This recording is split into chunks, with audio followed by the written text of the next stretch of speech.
Bueno, buenas noches a todos y a todas.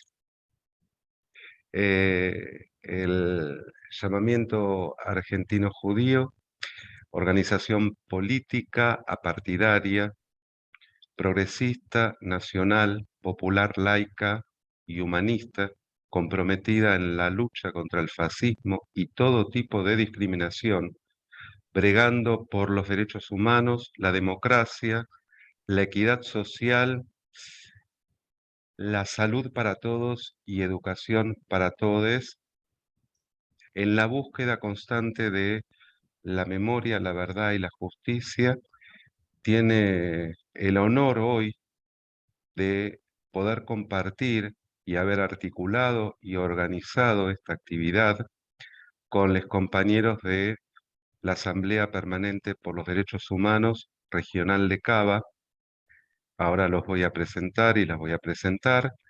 Y un agradecimiento especial por la multisectorial Cava, que acompañó desde el inicio el armado de esta actividad, cuyos compañeros y compañeras y miembros, entre ellos el llamamiento, miembro también de la multisectorial, estamos presentes, así que voy a dar inicio a esta actividad, si me permiten, leyendo un renglón que está en la dedicatoria del texto, que dice lo siguiente: a toda la gente de buena voluntad, inquieta por profundizar lo que pasó en nuestro país y abierta a escuchar.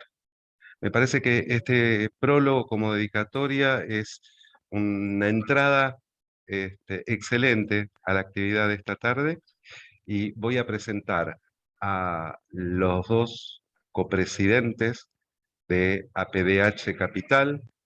Una es Mariana Lamorgia, el otro copresidente es el doctor Ramiro Geber.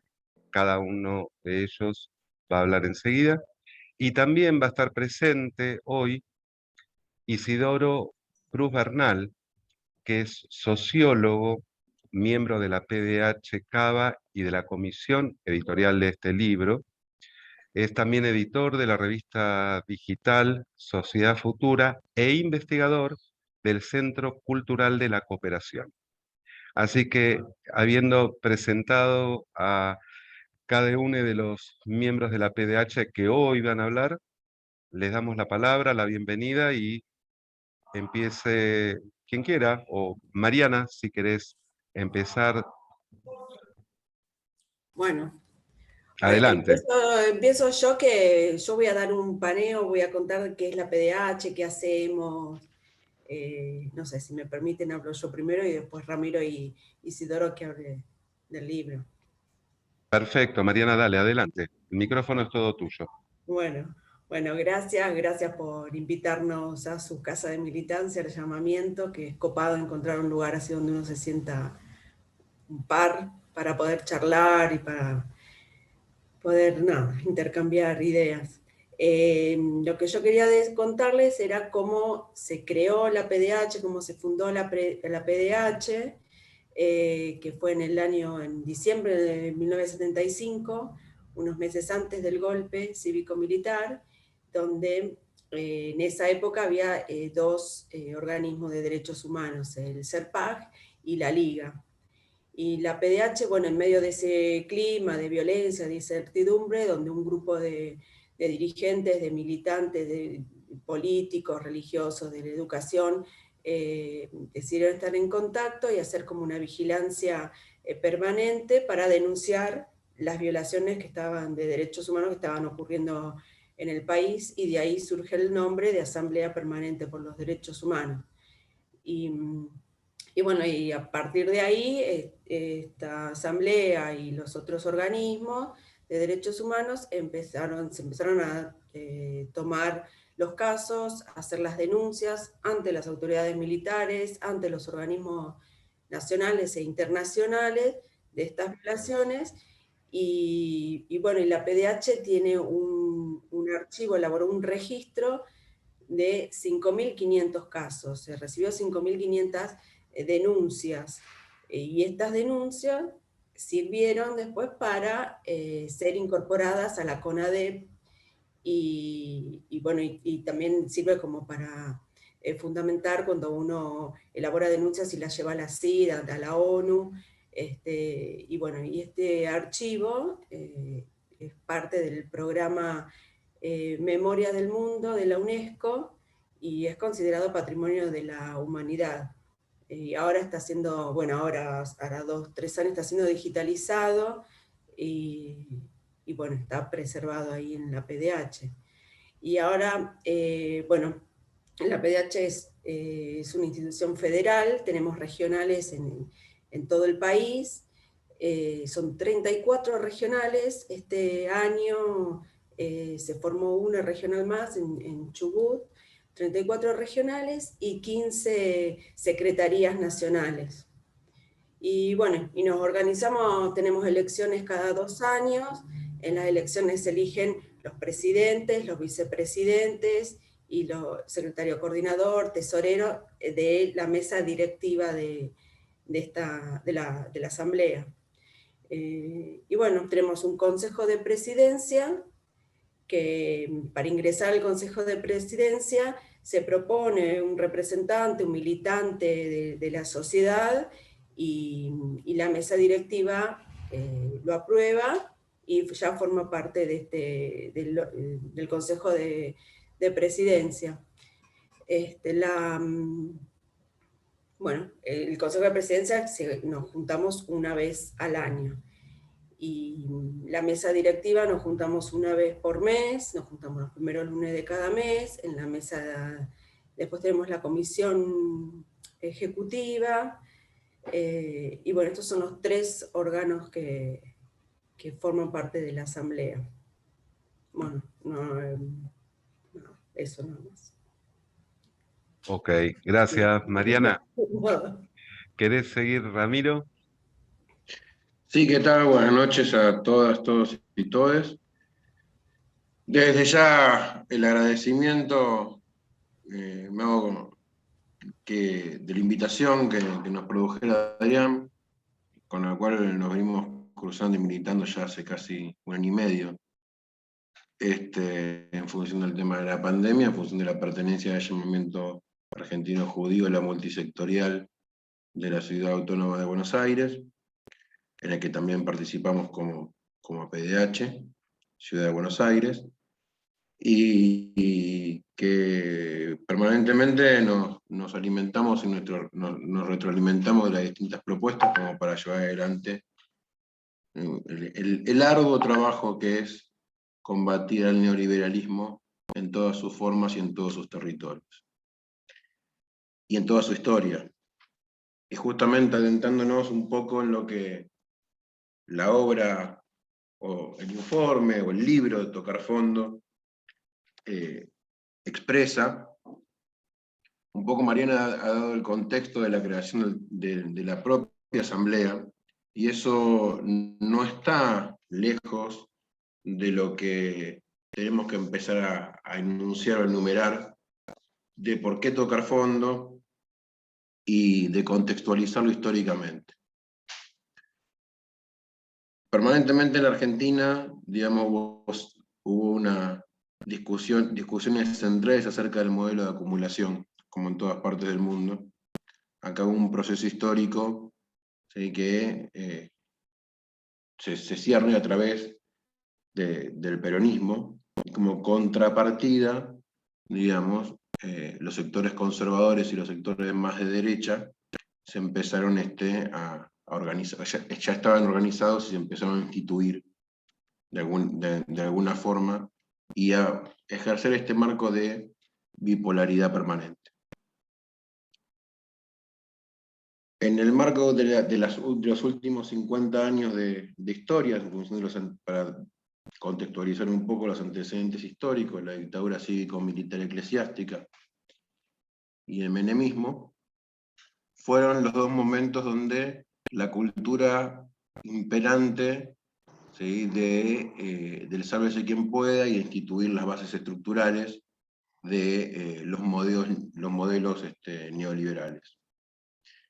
Ya con con Martínez Dios, en el marco de la dictadura como ministro de Economía, podíamos empezar a ver, ¿sí?, todas las cuestiones ligadas a desterrar las cuestiones de los procesos productivos argentinos en torno a contraponerlos con la propia timba financiera, el romper las cuestiones de las cajas de créditos cooperativas, en avanzar sobre una línea que que empezaba a matar a la economía argentina, donde la timba financiera y los capitales golondrinos venían, ¿sí?, y donde permanentemente se producía, con el ahorro de los argentinos, las grandes fugas de capitales que se produjo en la época de la dictadura. Posteriormente vino el menemismo, y un poco fue dar una vuelta de hoja en la política argentina. Esa vuelta de hoja era el vale todo vale. No hay código, no hay vida, no hay cosa acá, todo vale. ¿Sí? Vamos avanzando, nos llevamos puesto todos, las empresas de todos los argentinos y las argentinas, los ahorros, el empleo, la producción, el cierre de fábricas, todo vale para volver, en el marco de una segunda etapa, a continuar el trabajo que en la época de la dictadura tipos como Cavallo habían empezado a delinear. Y por último, el último proceso histórico que refleja tocar fondo, los 4 años de Cambiemos, que viene a cerrar toda esa etapa, ¿sí?, de la dictadura económica, política y social, de un plan sistemático de acción que reventó la economía argentina entre la dictadura y el menemismo, con personajes y personeros absolutamente iguales, y vino a cerrar y nos llevó puesto todo. Y estos últimos 4 años no fueron tan disímiles a esos años de dictadura, a esos años de menemismo. Los sectores más encumbrados del poder, que siempre tienen un correlato en los dos partidos mayoritarios, dijeron, ¿para qué vamos a tener correlatos si podemos nosotros mismos administrar la historia? Y aparece un empresario, ¿sí?, como Macri, y establece el modelo de Estado que ellos venían a imponer. Las primeras medidas que tomaron fueron en beneficio, todas las medidas que tomaron de esos cuatro años de gobierno, no fueron en beneficio de los sectores populares, pero para nada, sino fueron en detrimento de la economía, de los sectores populares, de la participación de los sectores populares. Fue una decisión política de tomar el Estado por todos y cada uno de los andariveles donde se lo cruzaba. Desde el punto de vista de las medidas económicas, empieza el gobierno con el levantamiento del cepo cambiario, la eliminación de las retenciones, que había sido como que la panacea del mundo, como que se liberaban las retenciones y venían todos los capitales, y el campo empezaba a producir, y todo ese vaso empezaba a derramar, y todo ese derrame iba a producir el bienestar económico.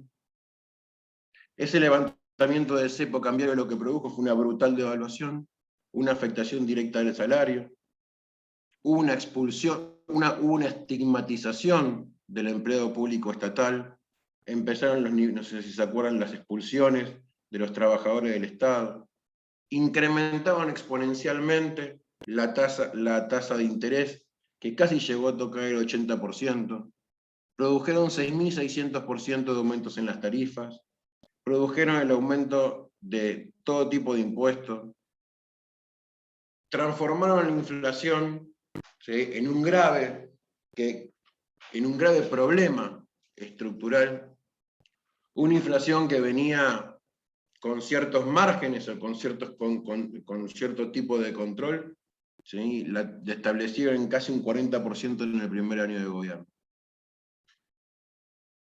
La actividad industrial fue absolutamente paralizada. La producción argentina y las fábricas fueron cerradas. El nivel de desempleo aumentó exponencialmente. el salario real ya había perdido en el primer año de gobierno del macrismo entre el 16 y el 17 el 13% y las jubilaciones el 14%. Se había producido un desbalance en la balanza comercial, el Producto Bruto Interno cayó abruptamente, y todo esto no hizo otra cosa que provocar una mayor concentración económica y una mayor desigualdad a la que estaba instalada en el marco del país. Después empezaron, ¿sí?, los ataques a los pobres jubilados, a los fondos, a los ahorros, a los fideicomisos. La eliminación de la matriz productiva nacional, la apertura indiscriminada de las exportaciones, el desmanejo permanente del tipo de cambio con el tema de la oferta y la demanda según si liquidaba o no liquidaba en los sectores del campo, y nos fueron sumiendo cada vez más en un marco de una crisis que se presentaba cada vez peor. El sector público casi no existía. Los primeros 2 meses de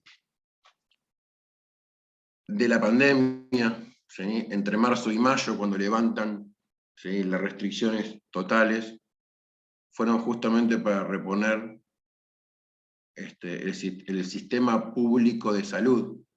Un sistema público de salud que pasó de ser, digamos que, no es un detalle el que pase de ser ministerio a secretaría, ¿sí? La desjerarquización va inmersa en el marco presupuestario, la baja del presupuesto sostenido en el marco de la educación, la pérdida del salario docente, y esa crisis, de algún lado deben empezar a sacar los dólares, y no se le ocurrió mejor cosa, ¿sí?, que ir al Fondo Monetario Internacional en el año 2018.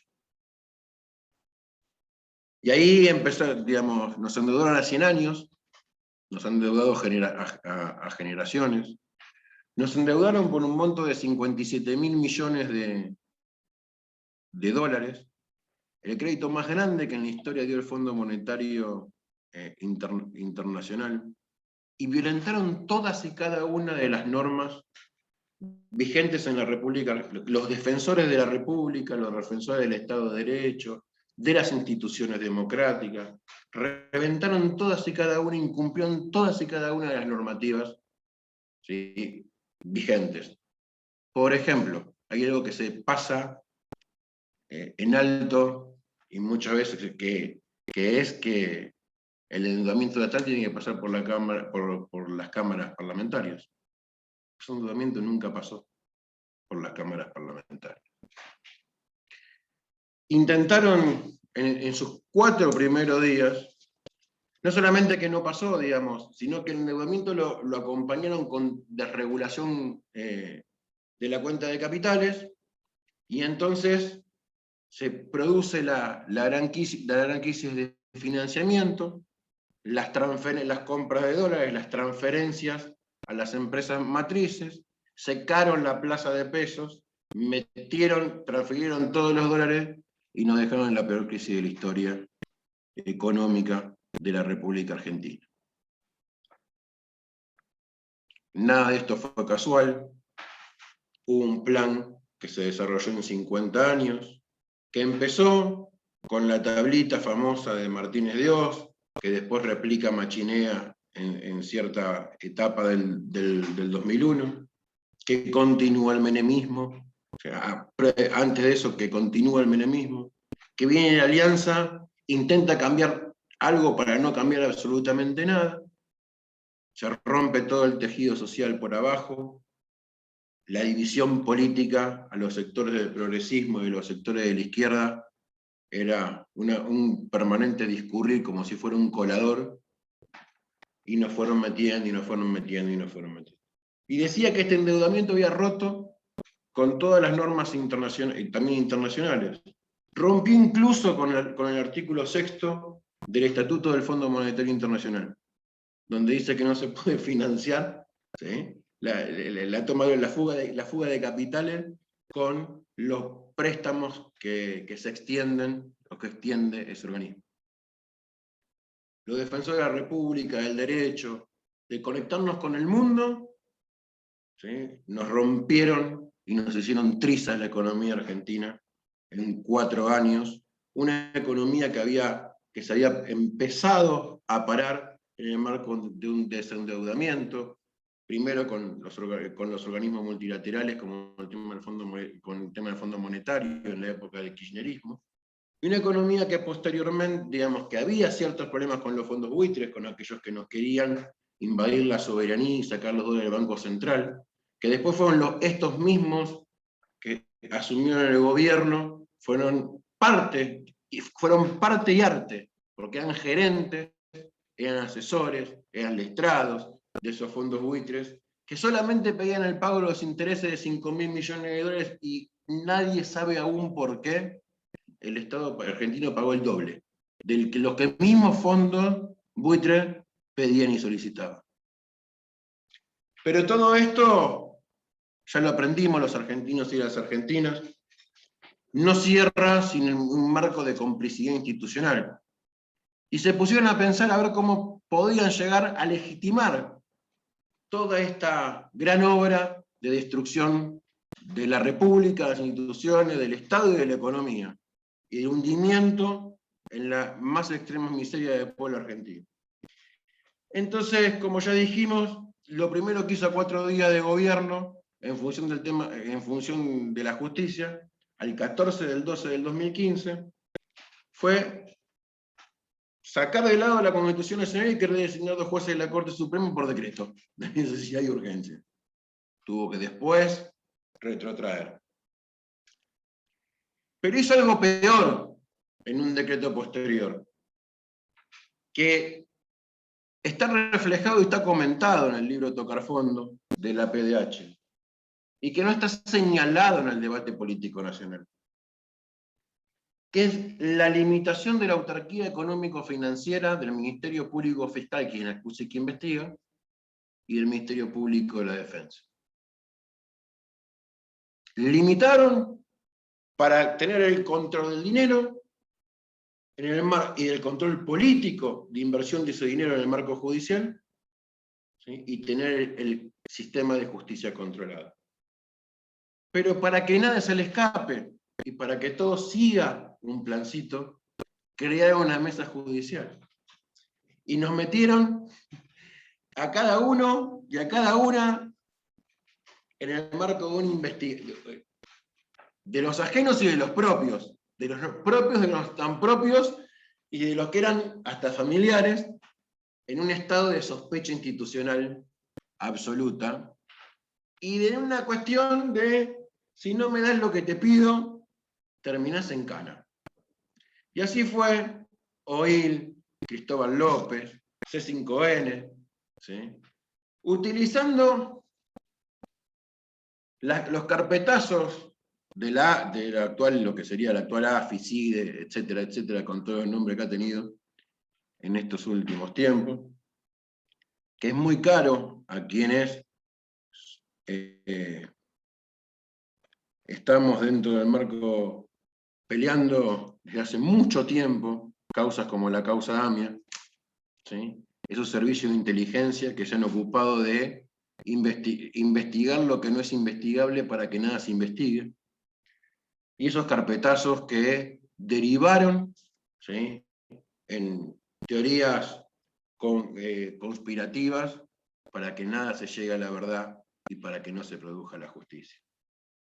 Y crearon esta mesa judicial y todo un sistema, todo un entramado que fueron llevando de carácter extorsivo, que en estos días uno de sus lugartenientes más conocidos, este muchacho D'Alessio, que no era abogado, no era espía, nadie sabe lo que era, fue condenado a 4 años, que está pronto a salir porque ya tiene cumplido casi 2 años desde su detención.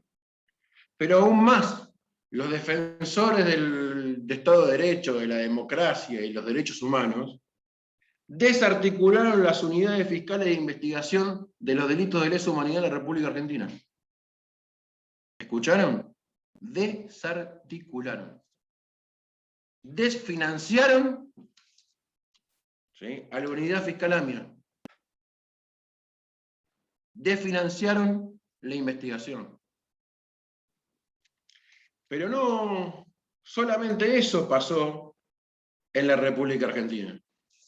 No solamente se metían con los empresarios, sino que también este actuar delincuencial se reproducía en el seno del sistema de justicia. Jueces como Zaffaroni, jueces de Cámara como Rosansky, Arias Giver, Casanelo, Rafecas, ¿sí?, dieron más que testimonios en todos estos tiempos y son partes denunciantes de distintas cosas, de distintas maniobras, de enviados de Macri para que fallaran como querían. Y lo tenemos el ejemplo claro en Borinsky, en las entradas, en los fallos, en las arbitrariedades de las investigaciones contra Cristina de Kirchner, en las violaciones sistemáticas de los procesos judiciales y las garantías judiciales y la forma de detención de Vudú, ¿sí?, en la persecución política de Milagro Sala y de la Tupac Amaru, y de muchas otras organizaciones también que figuran en esa causa, que también ahora estaba en Lomas, ahora está en La Plata, ahora no sabemos dónde está, que está todo puesto, ¿sí?, en papeles judiciales, pero que falta voluntad política para resolver la condena de toda esta asociación de mafiosos que gobernaron la Argentina. ¿Y qué faltaba? Si tengo el Poder Ejecutivo, tengo atado el Poder Judicial, necesito tener el control social. ¿Y cómo lo hago? A la vieja usanza, ¿sí?, a la instalación directa de la matriz represiva, ¿sí? Y así nos vimos, ¿sí?, en los grandes planes de las modernizaciones de los sistemas de justicia, con leyes como en el 2016 la fragancia, que violenta todos y cada uno de los principios, garantías y derechos que tiene un imputado. La fragancia es descubrir en el mismo acto, en el mismo estado de las cosas, el delito en forma infragante. Y por eso hay que hacer procesos reducidos, de condenas largas en el tiempo, violentando el derecho de defensa, violentando las apelaciones, ¿sí?, violentando todos y cada uno, ¿sí?, violentando las declaraciones, las testimoniales, las indagatorias, los ofrecimientos, reduciendo los plazos para el ofrecimiento y la defensa de las pruebas. Pero no se conformaron con esto, porque los muchachos iban por todo. No sé si quedó claro. Reinstalaron la tolerancia cero, ¿sí?, le soltaron las manos a la fuerza represiva del Estado y tuvimos un récord histórico en casos de violencia policial institucional. Nunca antes. Nunca antes, si bien, y esto lo quiero dejar en claro, porque hay que ser justos, del 83 al día de la fecha han pasado distintos gobiernos en la democracia argentina. Hay dos cosas que no se pudo solucionar: el crecimiento sustantivo y exponencial de la violencia policial institucional y de los casos de gatillo fácil y represión policial. Ningún nuevo gobierno, ni Alfonsín, ni Néstor, ni Cristina. Pero con más, para que tengan en claro, ¿sí?, el año, hasta que asumió Macri, el año con mayor cantidad de casos de gatillo fácil fue en el año de Alianza, en el 2001, con la muerte de Peteta Almirón y de tantos, ¿sí?, de los compañeros que fueron víctimas de la masacre del 19 y 20. Y reinstalan la tolerancia cero y le sacan ¿sí?, le sacan las esposas, le sacan la contención en la fuerza policial, empiezan a bajar los niveles de instrucción, la cantidad de meses que tienen que tener los programas, y van creando, ¿sí?, todo un estado de cosas diciendo que peleaban contra el narcotráfico, que peleaban contra el lavado de dinero, peleaban contra el lavado de dinero. Otra de las cosas que hicieron desde el punto de vista económico, un blanqueo de capitales para que la gente traiga, ¿sí? Los más beneficiados fueron toda la familia de quien era presidente de la República y 7 de sus empresas. Cuando el Congreso había votado, los defensores del Estado de Derecho, de la democracia, de la República y los derechos humanos, cuando habían votado que específicamente hay un artículo que prohibía esto, el entonces señor presidente de la República vetó ese artículo y todos los chanchullos de la plata que había sacado su padre y sus empresas, ¿sí? Empezaron a ser centrifugados en el lavado de activos en la economía argentina, solamente para favorecer el tema especulativo. Y entonces ahí, en el marco de esa matriz represiva que habíamos estado hablando, empezaron a haber desapariciones en democracia. Algo que realmente, digamos, salvo Bru y digamos, Jorge Julio López, María Calle, un par de... No volvía, o queríamos que no vuelva. Y ahí ha sido el 1 de agosto del 2017, un enfrentamiento, gendarmería en el sur, y un muchacho que se llamaba Santiago Maldonado, de pronto desapareció.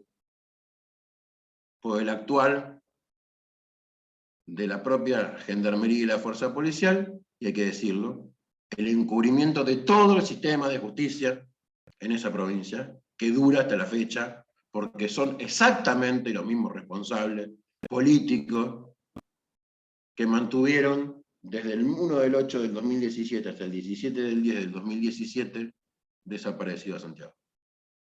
Y que son los responsables intelectuales y materiales de su muerte. Pero tampoco con Santiago termina la cosa. Un año después de la aparición sin vida de Santiago Maldonado, entra en el pull-off, ¿sí? Un 25 del 11 del 2017, y se llevan la vida con un asesinato por la espalda, ¿sí? Por la espalda. ¿Sí? Yo no puedo, por la espalda, claro. Para que quede claro, por la espalda se llevó la vida de Rafael Nahuel. Inventaron un enfrentamiento. Un enfrentamiento, estoy frente a frente, cara a cara. ¿Sí? Pero un enfrentamiento no puede venir por la espalda. Y hoy todavía estamos discutiendo quién disparó, cómo disparó, de dónde salió, de dónde no salió. Cuando todos y cada uno de los que estamos aquí, todos los argentinos, sabe que hubo una sola responsable, el Estado argentino. ¿Y quién dirigía la política de seguridad del Estado argentino? Patricia Bullrich. Una vez más, otra de las personeras de siempre del poder dirigía la política de seguridad. Para más, ya cuando perdieron las elecciones en primera y en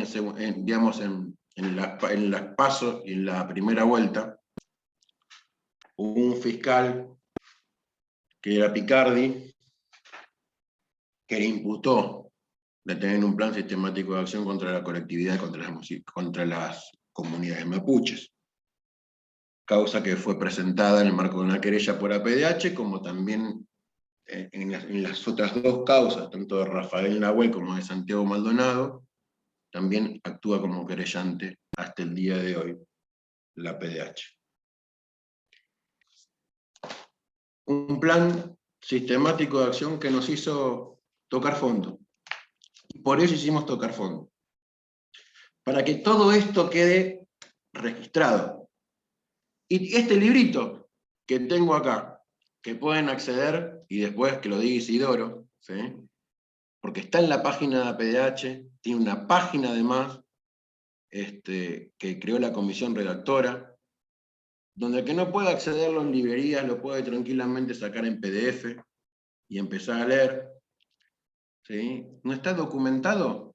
Pero no, con caracterizaciones subjetivas que pueden llegar a tener los compañeros y compañeras que participaron en la escritura o en la corrección del libro. No, con los mismos datos estatales que los cínicos y los hipócritas que se hicieron lamentablemente del poder por la vía electoral y popular, gobernaron Argentina en estos 4 años. Porque si de algo sabe la PDH, con lo que explicó Mariana, ¿sí?, que tiene 3 poderes fundamentales: la memoria, la verdad y la justicia. No importa cuánto tiempo pase. Estos muchachos, ¿sí?, que nos complicaron la vida, que nos vinieron a robar con causas como el correo, las autopistas del Sol. Ahí se reflejó, por ejemplo, la separación, primero de la fiscal que se oponía a un acuerdo que solamente tenía ventaja para la parte de quien se había apropiado del correo, la familia Macri. Estando Macri en el gobierno, Macri mismo generaba un acuerdo para pagar solamente con el capital desde la época de Menem a la fecha, en cómodas cuotas, hasta el 2033, la empresa del correo argentino, para que se lo sigan con el tema de la explotación. Blanquear el tema de los impuestos de SOGMA, ¿sí?, y hacer otros cuantos chanchullos más. Una fiscal, ¿sí?, que se opuso a eso, ¿y saben qué pasó? Le echaron. ¿Sí? Como la apretaron y le hicieron renunciar a Gil Carbó. ¿Sí? ¿Y saben qué pasó con quien era parte del tema de la investigación administrativa, el doctor Malvin, que específicamente puso en consideración, tuvo un análisis de todo lo que nos habían sacado, ¿sí?, con toda esta historia? ¿Saben qué pasó? Lo echaron. Estos muchachos, por eso es el libro Tocar Fondo. Porque queremos que quede registrado que los argentinos en distintas etapas tocamos fondo, que los responsables por los cuales los argentinos tocamos fondos siempre fueron los mismos en los últimos 50 años.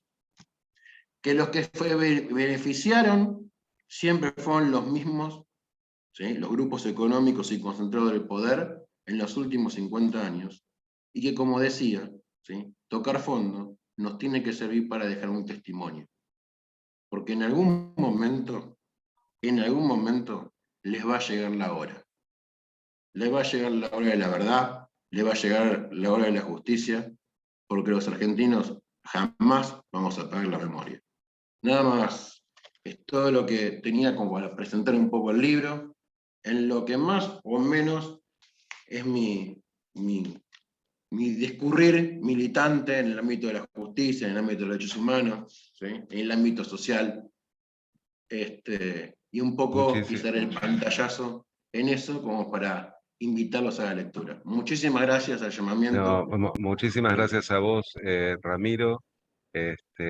Igual que antes agradecimos a Mariana, y aparte por la generosidad de ustedes, de no exponer un poquito y quedarse con, sino de poner todo sobre la mesa. Y vamos a darle ahora la palabra a Isidoro. Isidoro, si podés activar tu micrófono. Mientras Isidoro activa el micrófono, saludamos también a la APDH de Río Tercero de Chaco y a la multisectorial Parque Patricios que están presentes hoy también en este Zoom. Isidoro, adelante, por favor. Bárbaro. Bueno, antes que nada es necesario cumplir con ciertas cuestiones de género Zoom, ¿no?, a que nos hemos visto obligados en la pandemia. ¿Se escucha más o menos? ¿Se siente bien? Si podés elevar un poquito el volumen. Bárbaro. ¿Así? ¿Se ¿Sí? siente mejor? Sí, Sí, yo sí. a la gente que mandó algunas preguntas, yo tengo anotadas, vamos a dejar que exponga Isidoro y después lanzamos las preguntas. Bárbaro, bueno. No es la primera vez que participo en una de las presentaciones de Tocar Fondo. Forma parte de una alegría íntima y pública. La verdad que mi intención es un poco transmitirles algunas de las intenciones originarias del libro y las transformaciones que esas intenciones después fueron sufriendo, ¿no? Porque la primera cuestión cuando se planteó el tema de escribir este libro, se planteó como un informe, se planteó con la idea de poder exponer lo más acabadamente posible todo lo que fue la experiencia política del macrismo. En ese momento en que se decidió, bueno, había una cierta discusión pública de hecho en la sociedad argentina hacia el final del gobierno de Macri, ¿no? Que era el balance del gobierno de Macri como tal, de esta experiencia política. Porque bueno, ustedes todos somos conscientes de que el macrismo llegó con una expectativa alta por parte de una parte grande de la sociedad. Digamos, había una cierta esperanza, digamos, fue la gran esperanza blanca de la Argentina, este gobierno. Quizá, bueno, el origen de esa esperanza blanca estaba dado por la creencia de que el éxito personal por parte de un empresario puede replicarse a escala global de la sociedad, que bueno, sin duda es una creencia curiosa y extraña, pues bueno, en los lugares donde sucede no parece verificarse mucho. Más bien, cuando sucede, pues pensamos el caso más evidente de Silvio Berlusconi en Italia, lo que ocurre es que el Estado pasa a adquirir manejos de semi-privatización, digamos, de uso indebido del aparato de Estado. Evidentemente, la llegada al gobierno de Macri y de Cambiemos, digamos, tenía una expectativa crítica por parte de la Asamblea Permanente por los Derechos Humanos, que se vio confirmada en los hechos, digamos, para decirlo lo menos polémicamente posible. O sea que esta experiencia del macrismo pensábamos que tenía que ser un poco como dijo Ramiro, muy bien, atravesada o intentar atravesarla, poner los cimientos de ese atravesamiento a partir de un testimonio político desde una mirada de derechos humanos. Muchos compañeros y muchas compañeras participaron en la redacción del libro.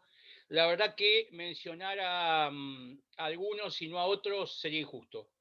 Sí hay una persona que no puedo dejar de mencionar, que es la compañera Tete Piñero, que fue la persona que tuvo la iniciativa de redactar este informe. No solo tuvo la iniciativa, sino que además, la verdad que también esto pasa por una experiencia personal, fue una editora exigente, digamos, de los textos. Cuando uno, por ejemplo, a veces escribía algo que de alguna manera estaba bien, que un lector con buena voluntad podía descifrarlo, decodificarlo sin grandes problemas, pero que sin embargo no estaba acabadamente escrito, te decía, no, pero mira, acá está este problema, esto no es claro. Bueno, la verdad que en ese aspecto la compañía hizo un gran papel. Y por eso, digamos, es la única persona que voy a nombrar dentro de la cantidad de compañeros y compañeras que han participado en este libro. Bueno, decía que hacia el final del gobierno de Macri había instalado una discusión respecto al tema de si el gobierno de Macri había sido una experiencia fallida, o mala, o sin éxito. Aclaro que no abro ningún juicio de valor sobre cada uno de esos términos.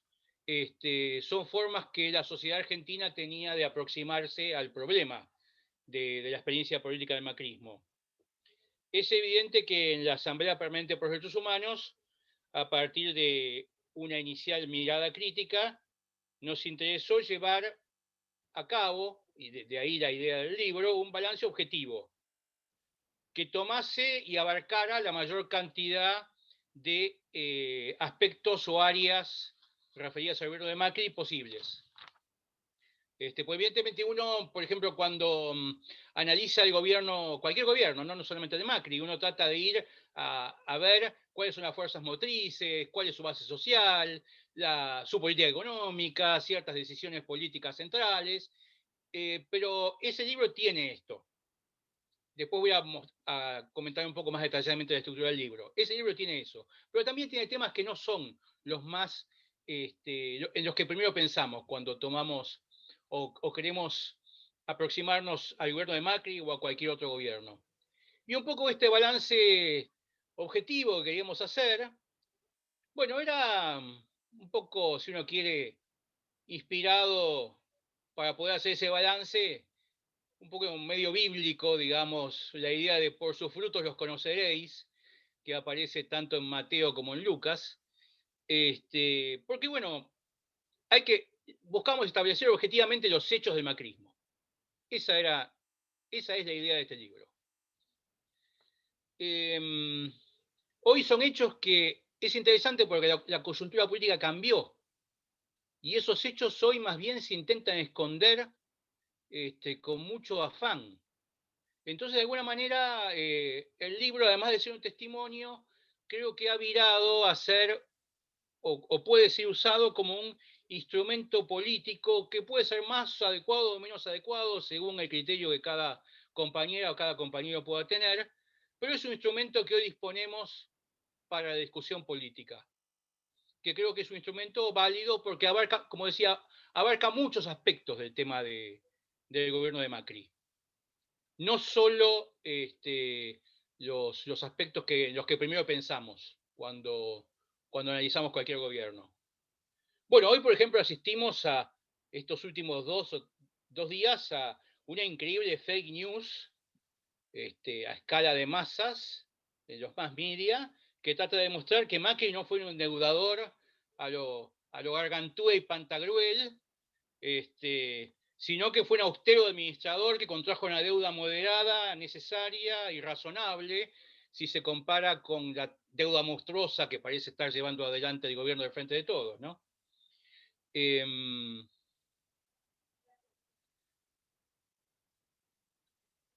Un medio que conservaba cierto prestigio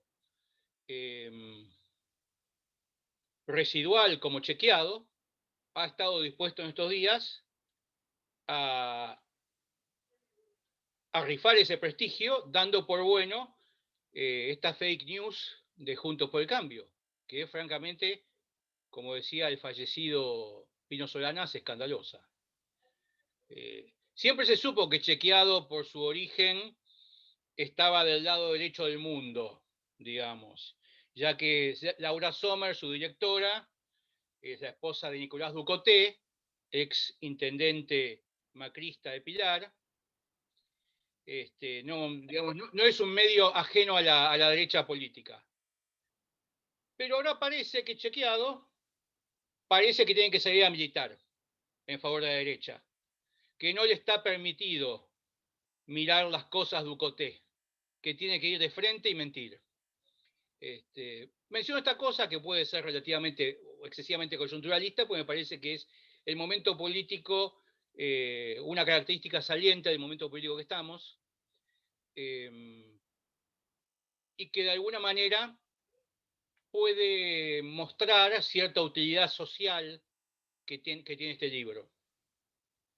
Vuelvo a donde empecé, vuelvo para atrás. Insisto, Tocar a Fondo fue pensado como instrumento para poner de relieve los hechos del macrismo, sacando del medio, digamos, para que no estorben los ideales sociales, las aspiraciones respecto a qué se quiere ser cuando se apoya el macrismo. Buscaba hacer una contribución a un debate que existía, de hecho, hacia el final del gobierno de Macri en la sociedad argentina. Intentaba discutir con aquellos que estuvieran dispuestos a discutir, a discutir con la verdad, aunque no compartieran los puntos de vista del libro.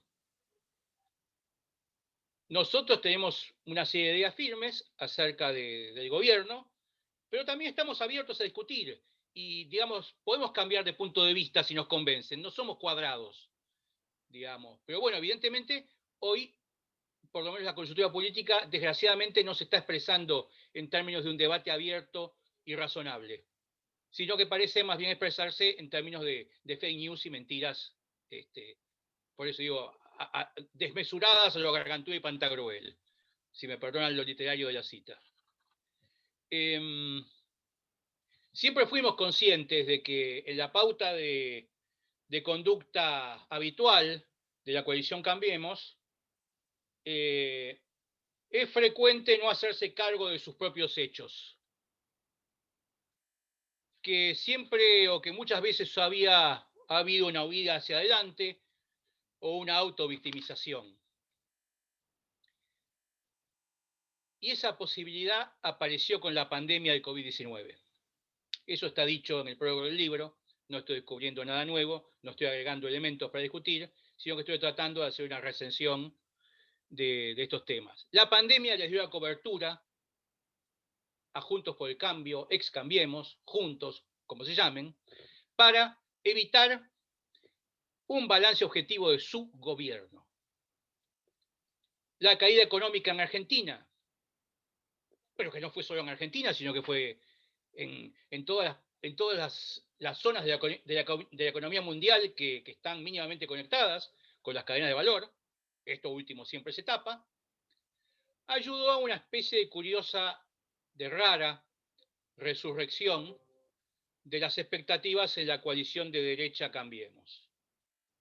En general, los que participamos en la redacción de Tocar Fondo, creemos que es equivocado, creo que por lo menos una parte grande, no sé si todo, pero una parte grande, pensamos que es equivocado ubicar a Cambiemos con una coalición de centro-derecha, que creo que es una manera como muy suave de decirlo, una especie de taparrabos.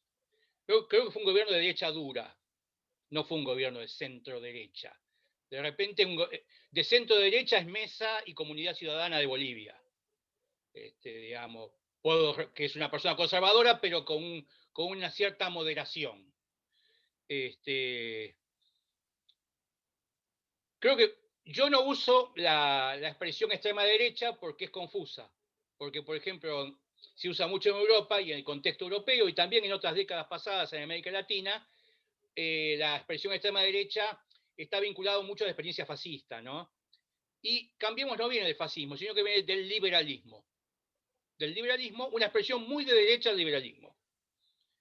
Del liberalismo conservador.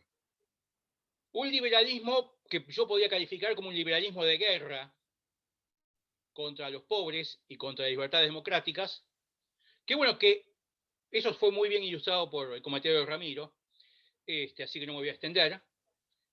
Que bueno, que el macrismo fue la expresión inicial de esa voluntad política en América Latina, y que bueno, que hoy también la continúa el liberal Bolsonaro, que también es un liberal, digamos, en el peor sentido que tiene esa expresión. El libro Tocar Fondo creo que, por lo menos como una especie de resumen que podemos decir, como caracterización política del macrismo, podría darle tres rasgos. Si bien hay muchísimos más, como dije, no habíamos...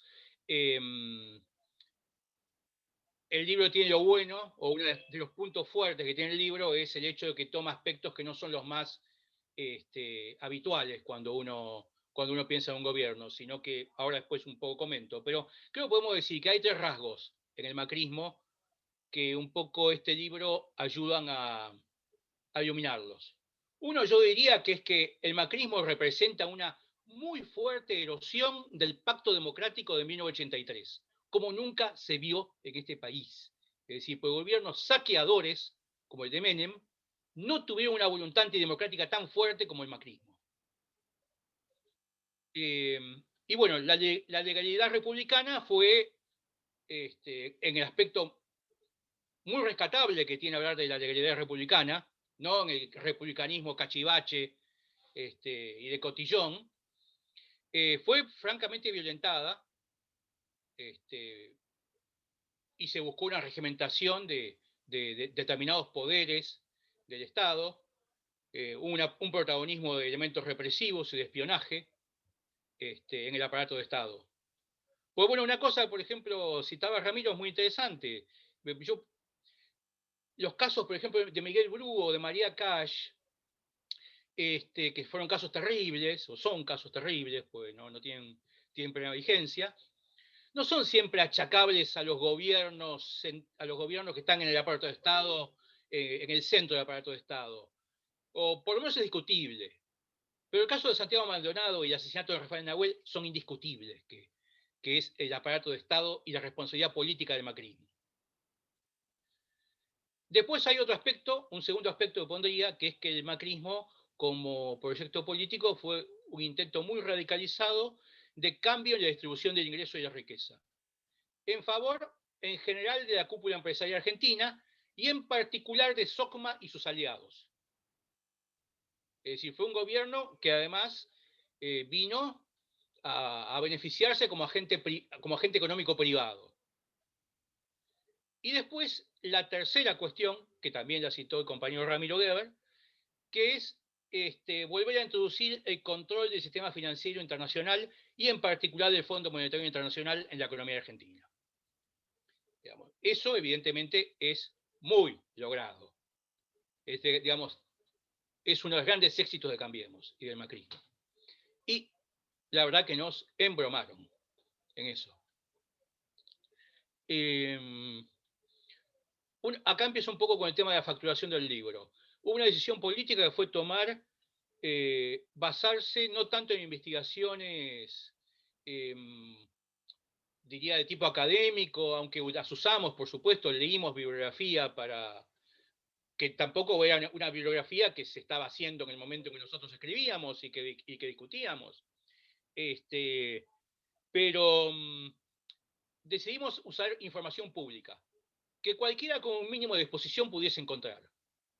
En medios nacionales, gráficos, internet, citar alguna parte de medios audiovisuales que pudiera estar en YouTube. Es decir, decidimos utilizar ese tipo de información para que, bueno, nadie pudiera decir, ¿vos de dónde sacás esto?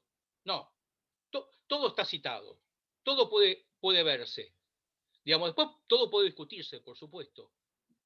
Tocar fondo es un balance objetivo, pero tampoco es palabra santa. Nosotros no tenemos problema en discutir con nadie. Quisimos hacer un trabajo lo más honesto y objetivo posible. Puedo decir que lo que unifica la mirada es la concepción que tiene la Asamblea Permanente por Derechos Humanos, justamente de los derechos humanos. Digamos que, bueno, eso tiene que ver con una idea de profundización de la democracia, de una idea de una democracia participativa y protagónica, desde la cual, bueno, distintas personas, distintos compañeros y compañeras pueden inscribirse desde la fe religiosa, la convicción política, etcétera, etcétera.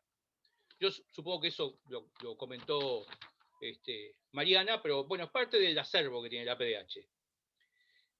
Bueno, un poco quería describir algunas partes del libro, un poco para mencionar el tema de la estructura.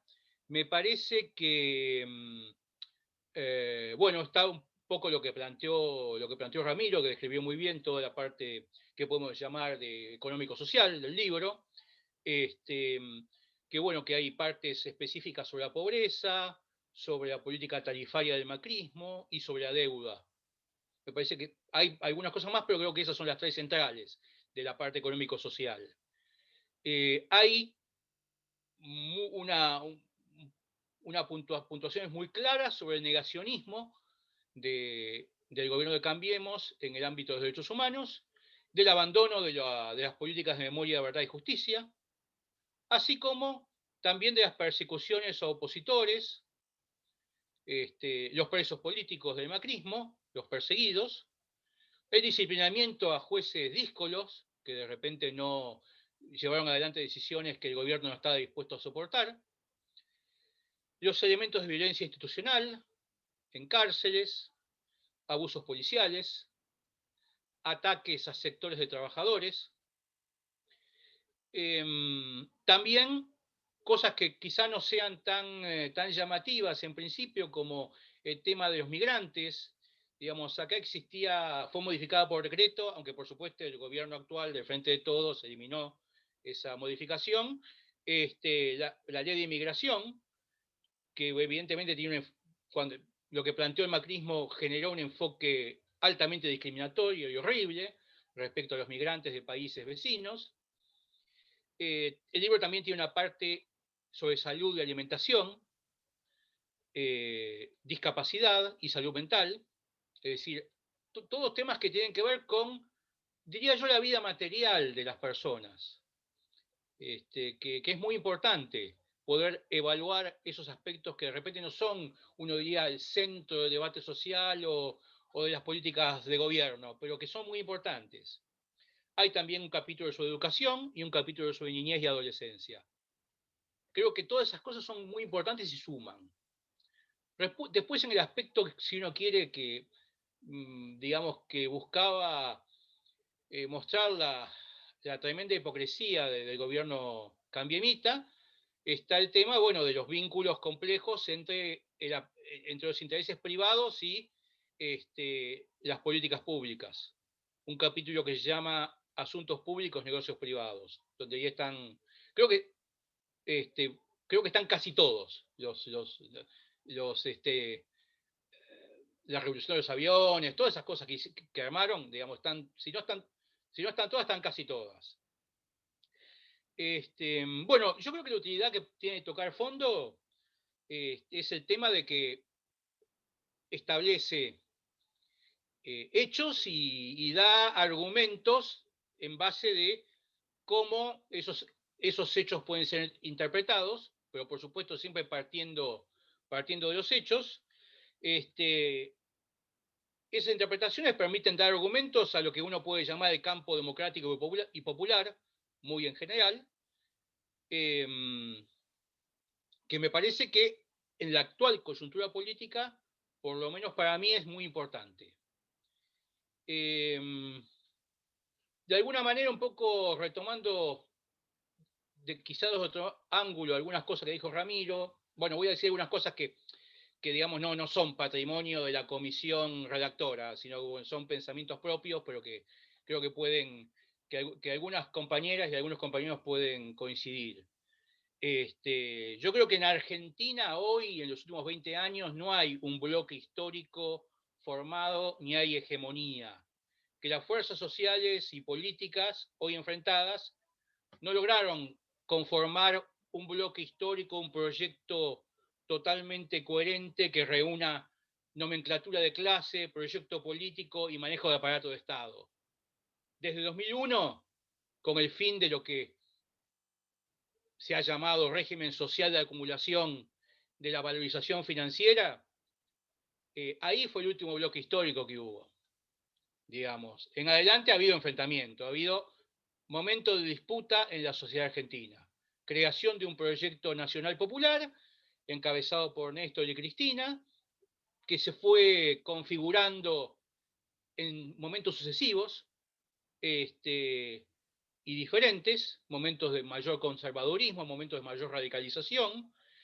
Pero bueno, lo que sucedía es que la condición para que ese proyecto cuajara en una realidad social de mayor permanencia, tiene que ver con, tenía que ver con que conservar el manejo del aparato de Estado. Y evidentemente hay y seguramente habrá fuerzas sociales y políticas que van a oponerse con todas sus fuerzas a que las fuerzas sociales que están en ese proyecto o protoproyecto puedan llevar adelante sus objetivos. Pero bueno, no hay una hegemonía consolidada hoy.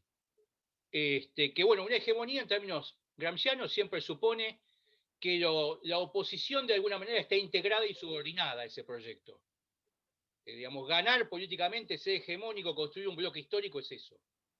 El último bloque histórico que hubo fue el que instauró la dictadura militar y que terminó en el 2001 con la implosión del gobierno de la Alianza y con una rebelión popular opaca, fragmentada en el 2001, digamos. Entonces, hoy en Argentina hay enfrentamiento político y social muy complejo, digamos, que abarca ámbitos distintos. El macrismo intentó, o fue parte, pienso, de un intento por cerrar la página que inauguró el kirchnerismo y abrir, de algún modo, algo así como una especie de nuevo régimen que pudiera consolidar un nuevo bloque histórico, similar a la dictadura. Pero afortunadamente no lo consiguió. Esa es la buena noticia que tenemos. Y que bueno, que nos hace estar en esta brecha y en esta pelea política inconclusa y que bueno, nosotros vamos a poner toda la onda para que ese proyecto nunca triunfe. Digamos que mediante ese proyecto no abarcaba solamente a Cambiemos. La idea era construir un peronismo conservador, un peronismo de derecha, que aislara al kirchnerismo, que lo dejara reducido a 1/3 y a cada vez menos de las fuerzas políticas vigentes, un régimen de 2/3, conservador, neoliberal, que pudiese consolidar un nuevo bloque histórico reaccionario en la Argentina. Afortunadamente eso no fue exitoso. El macrismo solo tuvo éxito en hacer más dependiente y pobre a la Argentina. Ese fue un éxito real que tuvo. Pero no, digamos, cerrar ese proyecto implicaba la continuidad de más de 4 años del proyecto macrista, por lo menos otro gobierno.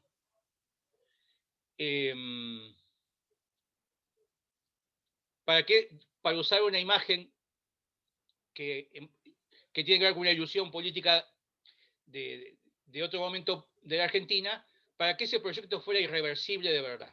Digamos, quizá con 8 años el macrismo hubiese sido irreversible. Afortunadamente, no triunfó.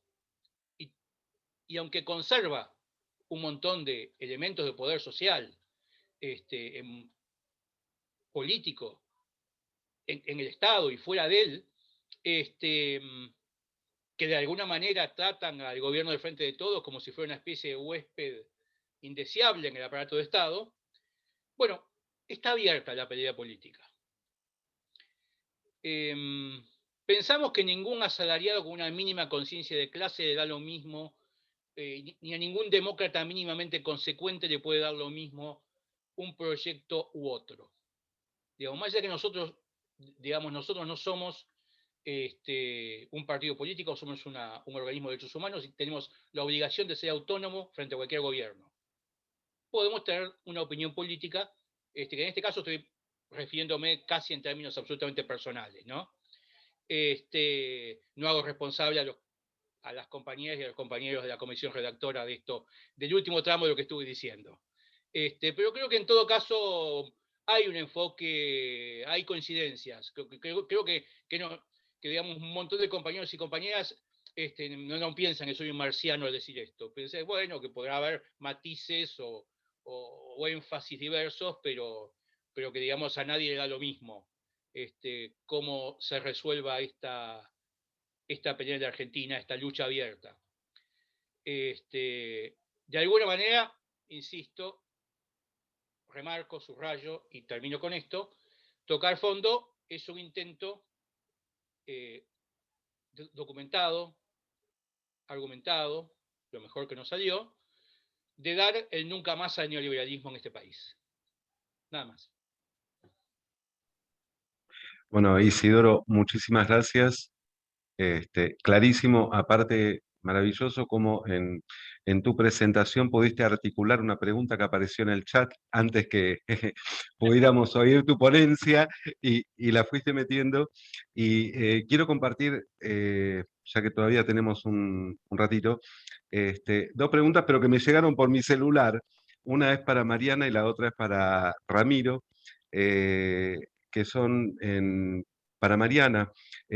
¿Cómo es que se arma la Regional Cava hace tan poquito tiempo, entre comillas, estando la asamblea ya desde la década del 70?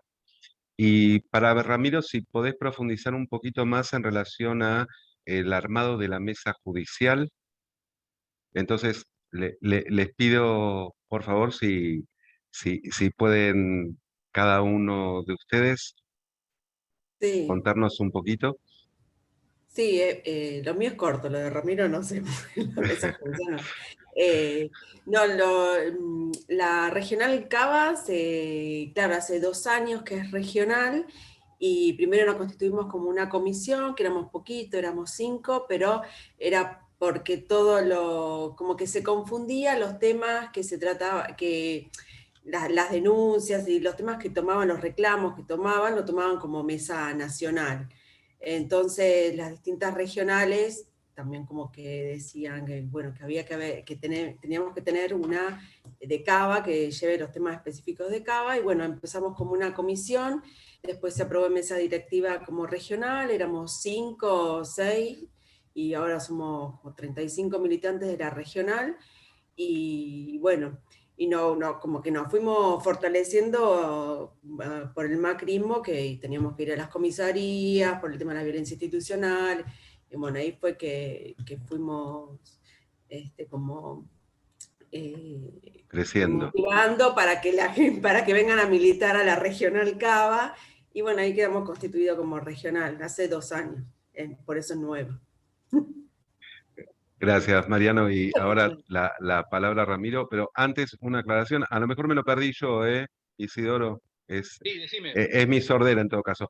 En esta amplia descripción que hiciste de todos los puntos que abarca el libro, también hay una cuestión en relación a la política que se ejerció durante el macrismo con los adultos mayores, jubilaciones, PAMI, eh, que es también una de las vetas que tocó ese gobierno. Era para agregar un punto To- más Totalmente en- cierto, te en- agradezco tu, no, tu no, puntualización. no, por favor. Ramiro, dale, te escuchamos. No, cuando Macri, Mauricio, que es Macri, asume el gobierno de la República Argentina, asume procesado. ¿Sí? Fue el primer presidente que asume procesado en la República Argentina. Ahora, ¿qué era ese procesamiento? Ese procesamiento era el antecedente de lo que después, de las escuchas telefónicas, ¿sí?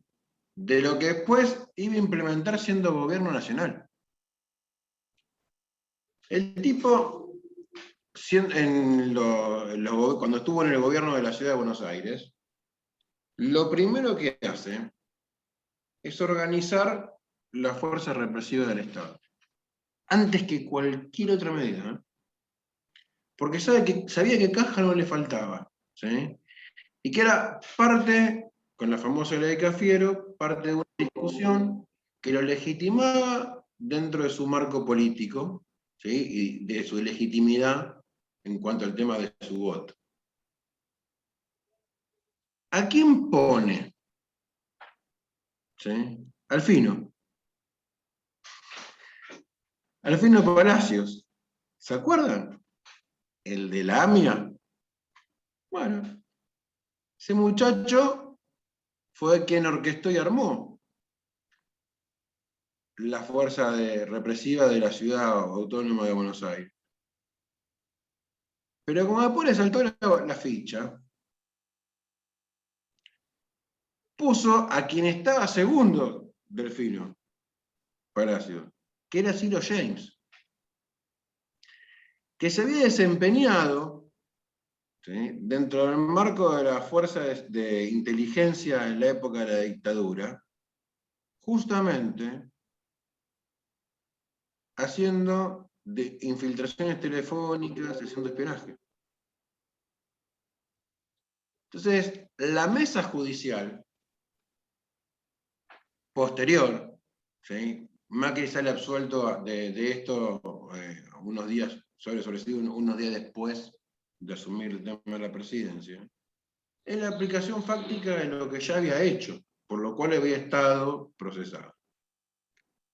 Con lo cual, el nivel de coherencia de estos muchachos es absoluto y total. Ahora, ¿cuál es la diferencia entre lo porteño y lo nacional? Tenía armado un espionaje, pero en una mesa judicial. Entonces dijo, no voy a cometer 2 veces el mismo error.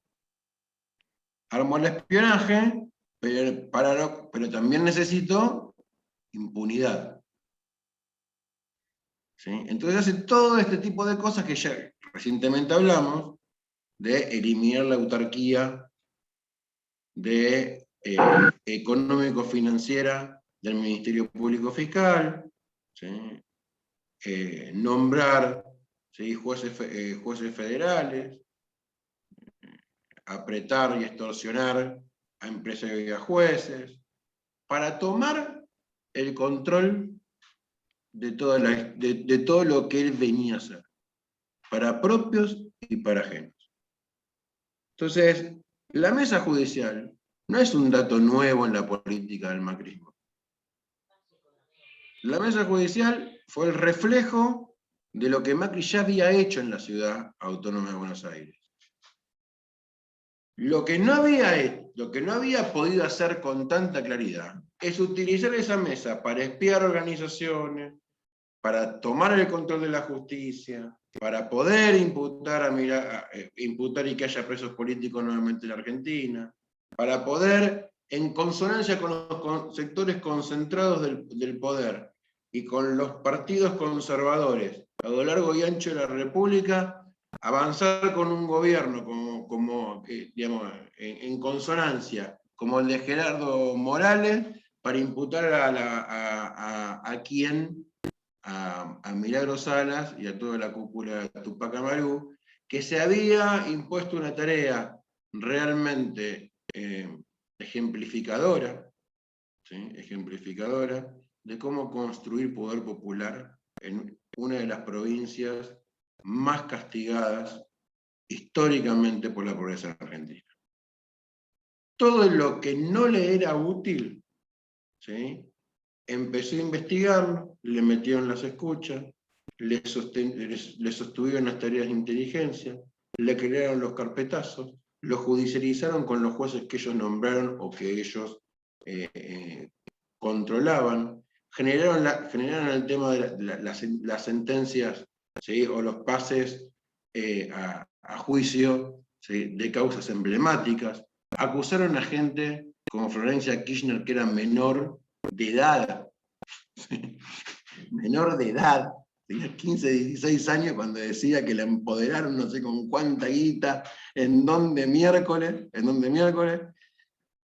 hicieron un circo de la justicia, inventaron que se había soterrado no sé qué cantidad de dinero. Ya faltaba decir que los dólares de Cristina eran dólares que estaban abajo del río Paraná, que si alguna vez iba a dar la bajante, ¿sí?, eran impermeables al agua que podía pasar. Esa mesa judicial sirvió para eso, sirvió para sostener un régimen, porque el macrismo fue un régimen. Sirvió para sostener un régimen. No vinieron a vaciar económicamente, vinieron a implantar un régimen de dominación. Quisieron empezar a validar una batalla cultural, ¿sí? Rompieron los lazos solidarios entre los argentinos, desconstruyeron, ¿sí?, las salidas colectivas, fortalecieron la meritocracia.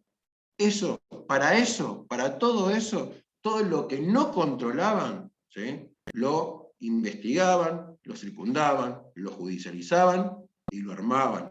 ¿A través de qué? Del aprete, de la extorsión y de la delincuencia. Para eso le sirvió la mesa judicial al macrismo, para legitimar el propio régimen. Muchísimas gracias, Ramiro. Bueno, quiero transmitirles, compañeros de la APDH, muchísimos mensajes de agradecimiento por la presentación del libro, por haberse puesto al hombro el trabajo de hacer este libro. Hay quienes dicen que este libro no deja de ser un aporte fundamental cuando todos ellos vayan a juicio por cómo está documentado. Hay quienes dijeron también que para que no se repita esto es necesario poder llevarlos a la justicia.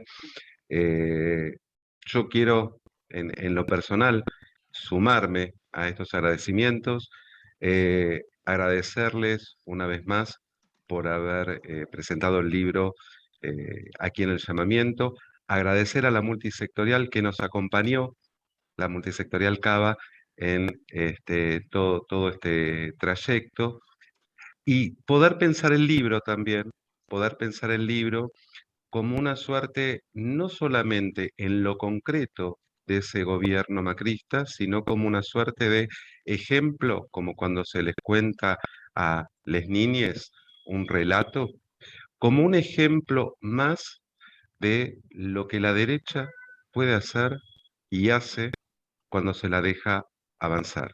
Entonces me parece que este libro y todas las mesas de discusiones que se puedan armar a partir de este libro, no solamente nos enseñan, a pesar que la hemos vivido, la consecuencia de la derecha en el poder, tenemos que tenerlo también presente, porque teniéndolo presente es un modo de no negar esto que aconteció en nuestro país, poder transmitirlo es otra de las consecuencias de tenerlo presente, pero aparte, como todos quienes estamos aquí somos jóvenes, pero con años de experiencia, nada más que eso, cumplir con nuestro deber ético de transmitirlo a las nuevas generaciones para que esto no se repita.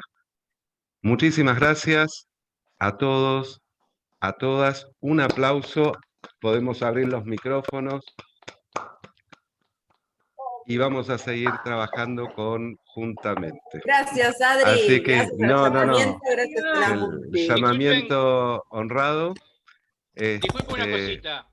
Adelante. No, Sí. quería en todo caso volver a señalar el tema que dijo Ramiro, que digamos el libro se puede bajar de la página de la APDH, hay también una página de Tocar Fondo, y en general lo distribuye Continente Peñalillo, que es una distribuidora muy eficiente en todos los temas, digamos, está en librerías. Digo porque muchas veces muchos compañeros y compañeras nos gusta tener el libro papel, pero bueno, Claro. También, Claro. pero digamos, más lindo el libro como tal, porque además, la verdad, una cosa que me olvidé de decir, que unos compañeros del grupo Escómbolos, un grupo artístico, donaron generosamente la tapa. Un grupo de artistas comprometidos con la realidad política y social. A ellos nosotros, desde la PDH, les agradecemos un montón ese gesto. Aparte hermoso. La tapa es una belleza. Es muy ilustrativa. Sí. Y cuando quieran, totalmente. Y cuando quieran, después de haber estado en la causa del encubrimiento de AMIA 8 años, hay muchas cosas para discutir también ahí. Sí. Adelante. El llamamiento fue aceptado como amicus curiae y en el top 8, y hoy ya se hizo la presentación, sí, ya armaremos algo y unos pequeños avisos acá del llamamiento antes de despedirnos. Mañana jueves 26 está por Zoom la charla ¿Qué pasa en América Latina y en el Caribe? Entre los invitados está, por ejemplo, Borón. Es una actividad que arma el llamamiento y colectividades por los derechos humanos, y siguen como siempre la Comisión de Género, Pares con Pares, Cine Debate Político Social Y una vez más la invitación a todos y a todas quienes quieran participar en el boletín, comunicándose con el llamamiento para aportar lo que quiera que los demás compañeros y compañeras puedan apreciar. Buenas noches a todos. Muchas gracias Cuidémonos, al llamamiento a cuidemos la ciudad. a lesotres y buenas semanas. Muchas gracias. Hasta luego. Buena semana, compañeros. Gracias. Muchas gracias. La lucha Chao, siempre Nelly. garpa. Gracias. Chao, compás. En el chat está el link para bajar el libro. Sí. Hasta luego. Chao.